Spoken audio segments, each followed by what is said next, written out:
YTL-Sandstorm 2025 karsintalaji 1A ja B. Karsintalaji 1 on kaksiosainen.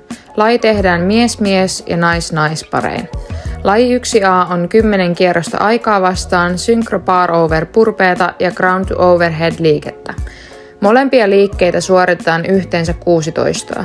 Purpeet tehdään parin kanssa synkrona ja ground to overhead jaetaan parin kanssa tasan.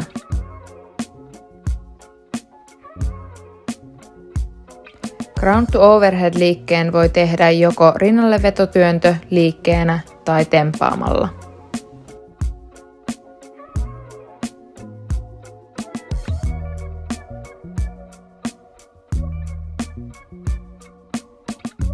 Aikarajan tullessa täyteen seuraa pakollinen 2 minuutin tauko ennen lajia 1B.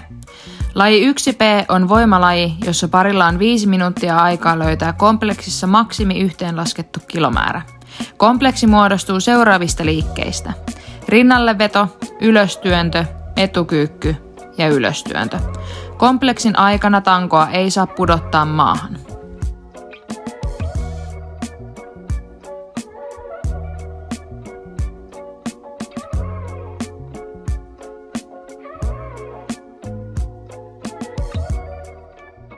Kun ensimmäinen pari on saanut suoritettua lajit 1A ja 1B, aloittaa toinen pari 15 minuutin kellon kohdalla oman suorituksensa.